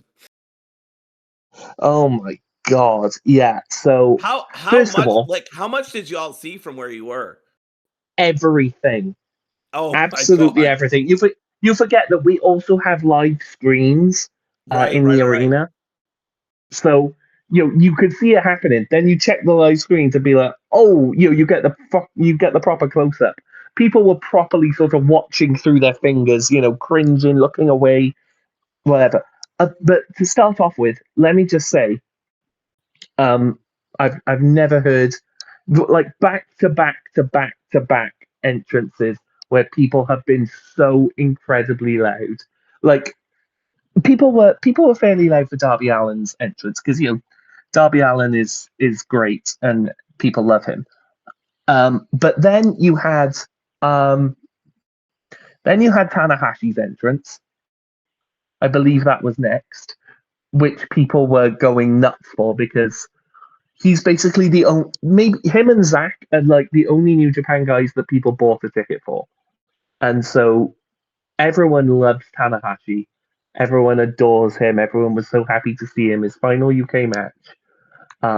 I shouted "Go Ace" more than 50 times probably over the course of the match. Then Omega and Ibushi's entrances, everyone was going nuts for. But I don't know. So I mentioned at the start of the show that people were incredibly loud for Metalingus and Cope's entrance and whatever. Right, right. I don't know if I've ever heard anything in my life, and I've been to concerts, I've been on construction sites, I've been in airplanes, whatever. I don't know if I've ever heard anything as utterly deafening as Will Ospreay's entrance. Not only the Ospreay chant, but I and everyone else in that stadium was singing the entire Elevated song from start to finish at the top of our lungs. I've never heard anything like it. It was again, it made me cry. Just how passionate, just how incredible the whole thing was. Um, and then I died laughing when Hanson came on because Jesus Christ. Yeah. This this was amazing. As soon as they said play our original music, I was like, "Oh yeah, we're getting some fuckery." And then they're like, "Fill up the bag." They had nails and shit all around them. I was like, "Okay, yeah, some shit's going on there too." Little did I know that they were going to unleash little monsters of destruction upon the ring. But yeah, there's so much to talk about in this match. I I don't even know where to start. I loved it. I'm a big deathmatch fan, so this was fucking great to me. I actually I did watch the piercing, but man, I had to look away a couple times, and Kim was having a tough time too, and she likes deathmatch stuff as well. Yeah, I mean, good lord above. Like, so first of all, I want to put over because I Well, it was mentioned it a briefly. fork, by the way. Sorry, not a screwdriver. I don't know why I kept saying screwdriver, but with a I fork. know what you meant. I know what you Yeah. meant. I want to put over first of all because I was talking about it. The crowd singing "Umbop" was Yes. absolutely incredible. Yes, I was so proud of all of you Brits for knowing Mbop. I have no context for how big it is. I was alive when Mbop came out, and that was my jam. I had no context for how popular it was internationally. So when y'all started singing it, I mean, I know we're all fucking connected because of the internet and shit, but like I had no idea how much it like really resonated or whatever. So to hear you guys singing along with that, that made me very happy. I was like, yes. Yeah, I mean, it was big over here in the UK, definitely. Yeah. As you heard. But yeah, starts off heavy. Um, like Jesus Christ.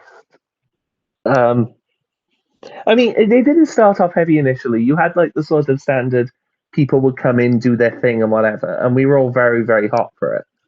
But yeah, the match, it's sort of maybe 5-10 minutes in. Um, I think the Bucks did some stuff with a ladder first of all. Yep. Hit. I think I want to say Darby Allin power bombed him into a ladder, which whatever. Yes. Whatever. Just a Tuesday for Darby. Yeah, pretty much. You had the gummy bears or jelly beans. I'm not entirely sure what they were. They were in fact gummy bears. They were Haribo. Oh, that makes me sad because I wish, given we were in the UK, I wish they'd have been jelly babies. Because I know you don't have them, but they're like a British institution at this point. Oh. But yeah, so obviously that was hilarious. But yeah, the match obviously kicks up to 11 when Mox just absolutely full on mutilates Darby Allin's ear. Like, there's no chicanery, there's no trickery you can do to get around that. We all saw it. He just absolutely tore. He Evander Holyfielded Darby Allin, like on pay per view. Like Jesus fucking Christ. Oh, I I have don't no know. Do you words have for any? this. I really don't. This No. was brutal. This was bloody. It was fantastic, but also it was disgusting.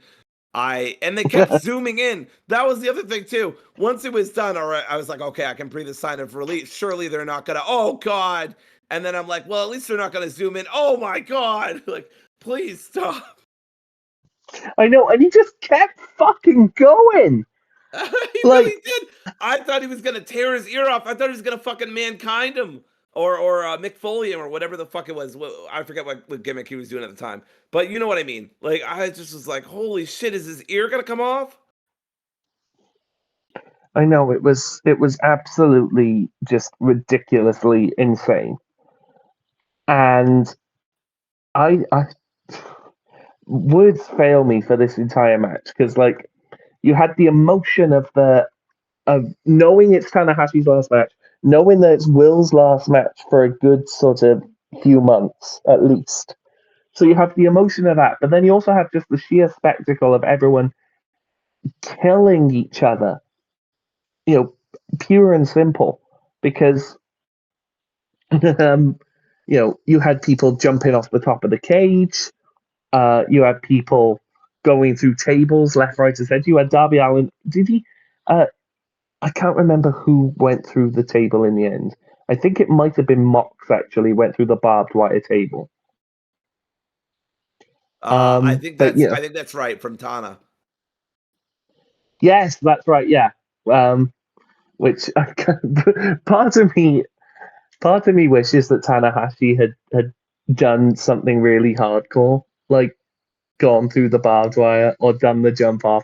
I really do like the comedy of him going up the ladder to jump off it, and everyone on the babyface side going, "No, what the fuck are you doing? You're like 50, get down."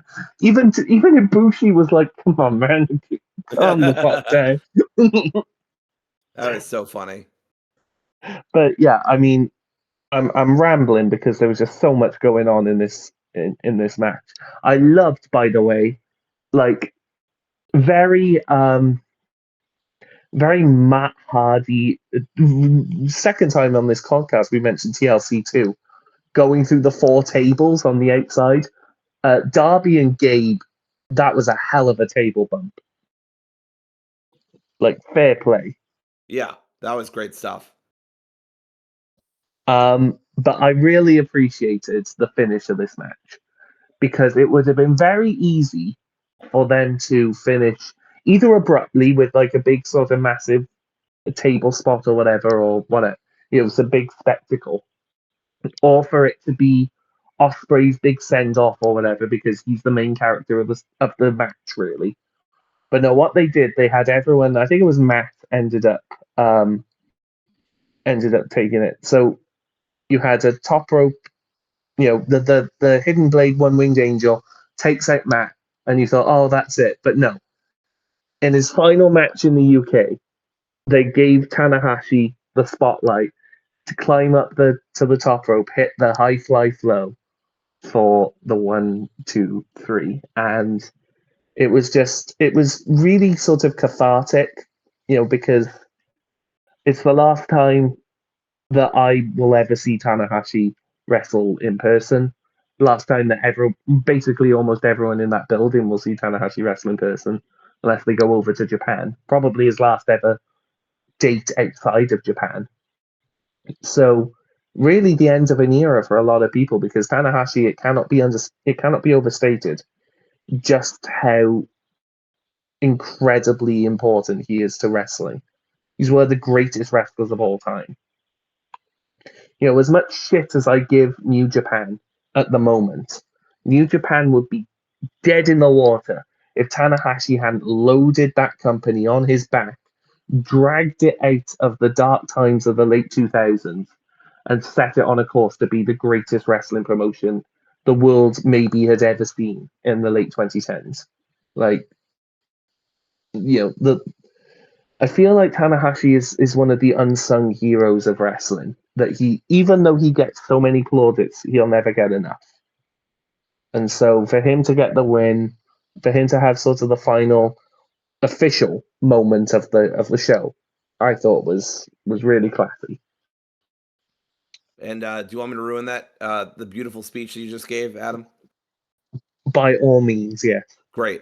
Somebody said that it was disappointing that we went from stabbing people in the ear to Tanahashi's high flow, as if to say Tana's high fly flow wasn't more brutal than every other spot, because it looked good, but like him getting up there, oh boy, it was painful. That was brutal. That was brutal. Everything Tana did in this match looked like it hurt me. I got psychic damage from this man wrestling. Not because he's bad, but just because he's so clearly like, it's just sad. Like, not sad in a demeaning way, but sad, like legitimately sad that the man just can't go like he used to, and it's a shame because I wasn't there for when Tana was at, in terms of like watching the product. I wasn't there for when he was at his height. So I'm not as familiar with his game or his history as you are. So again, the emotional investment's not here. I can just kind of detachedly look at Ton and be like, damn, dude, like, I think it should be sooner than January, but you do you. But yeah, I mean, that moment was very funny. If even a Bushi is telling you to not do something, like, you better not fucking do it. Yeah. But this was great. This was excellent. This was a fantastic finish. They had the golden trigger. They brought back the BTE trigger. We haven't even mentioned, by the way, the Bucks have brought back BTE. Now, I mean, it's not BT like it used to be. It's like, I don't know, BT bits. But in the most recent one, a certain somebody called the Bucks. So I'm very excited for whatever the fuck the Bucks have planned. It's funny because I feel like on this podcast we joked about the Bucks bringing BT back because they're so desperate for the money, for the ad revenue. I'm not sure. I feel like we made that joke, but I can't remember. But it turns out they fucking did do it. So I'm really, really psyched for BT being back. And this was just a great match. It ended in a very sad way that I didn't expect. But it is what it is. They wanted to write Ospreay off. There are so many cool moments in here. The fucking one-winged angel hidden blade combo. We need to get like some sort of fucking combo name right there. And there's just so much stuff here that was good. Claudio looked good as always. The stomp to the stomach made me wince that he did on Kenny. This was good shit. I'm really glad they did it. Absolute crazy lineup, but I'm glad they did it. Yeah, I agree. God, I'm sat here just sort of in mourning because I genuinely think that the last 2 years of Will Ospreay, is one of the best runs in wrestling history, and B, will never be replicated. I don't. If the rumors are true of what Will Ospreay is having to go through, or the neck surgery, or the rehab, whatever, I don't know if he's coming back the same. Yeah, So I even we heard have, he might not be. He might have to give up his high risk stuff entirely. yeah. So like, I have faith that whatever Will Ospreay does, when he comes back, will be excellent. But Will Ospreay is a very particular high energy, explosive kind of wrestler that I adore. And there's part of me that says, well, you know, I don't want him to do that coming back because I know how risky it is. Obviously he's got him injured before. But I'd be remiss if I didn't mourn the fact that my favorite wrestler, one of my favorite wrestlers of all time, is going to come back fundamentally different. And that makes me sad because you could always rely on Will Ospreay over the last couple of years to put on some of the most incredible matches you will ever see in your life. And I have no doubt, like I say, that what he does when he comes back will be brilliant, but it won't be the same. And, Yeah, I wish him all the best in his surgery.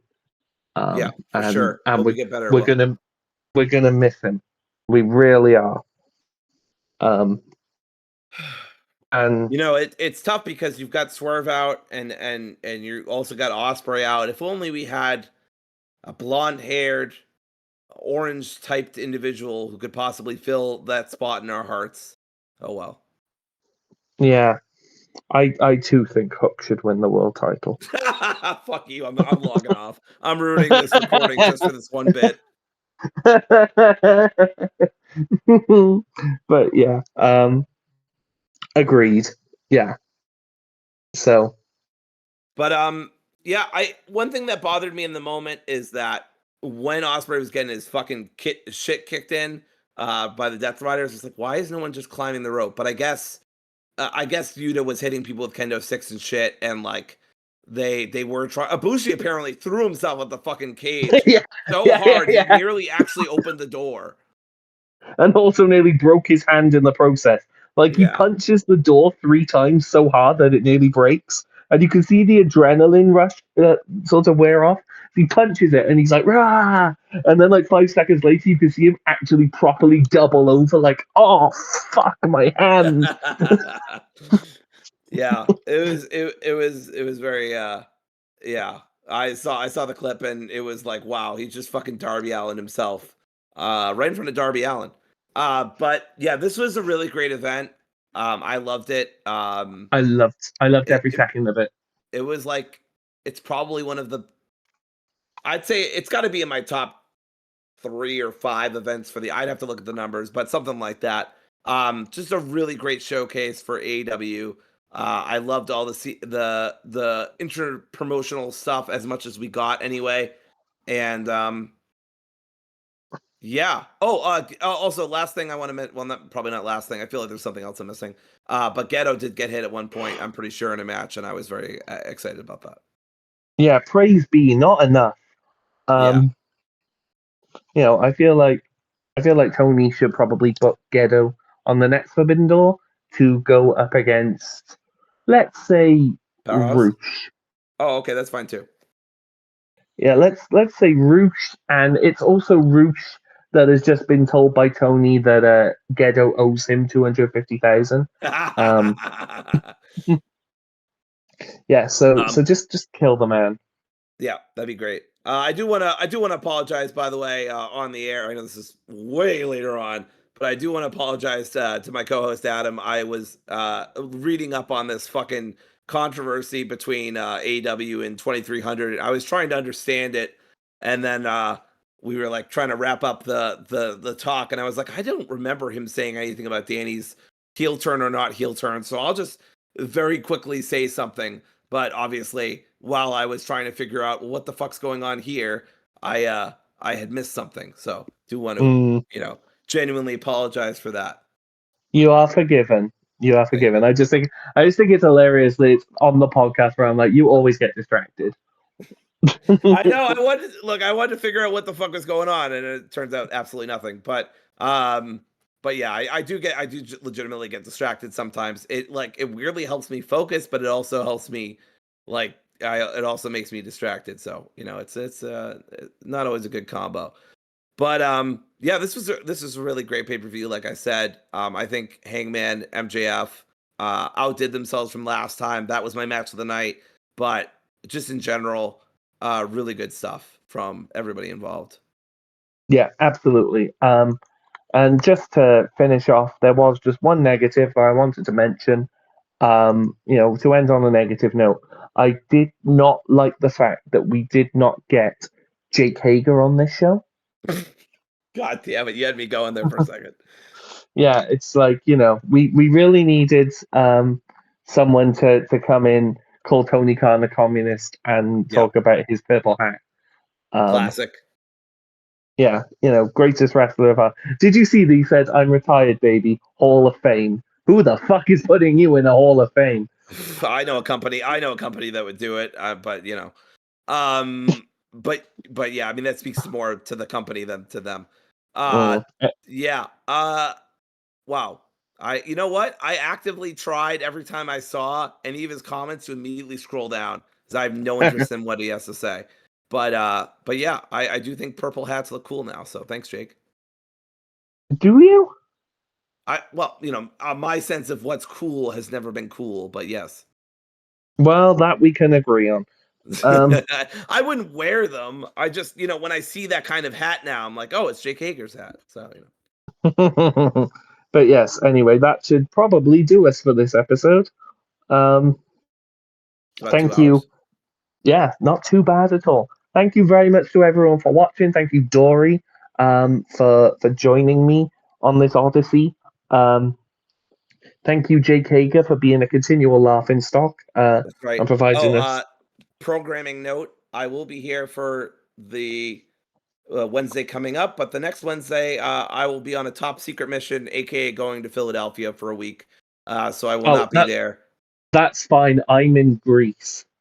Oh, so cool. Okay, cool. I'll do like a solo segment where I'm like, I'm at the 2300 arena and they ain't paying their employees shit. But either way. But yes, go fight the good fight. I will be sipping mojitos on a beach in Cos. Just cause. So, just Cos, best game franchise of all time. Hey. But yes, that should wrap us up. Thank you, everyone. Thank you, Justin, our editor, for just being there when all is lost. Hopefully not this recording. God, we're not doing this again. But we'll see you for the AEW Dynamite review sometime this week. So yes, that should wrap us up. Thank you, everyone. Like, comment, subscribe, do all the things, and thank you for your continued support. Good night.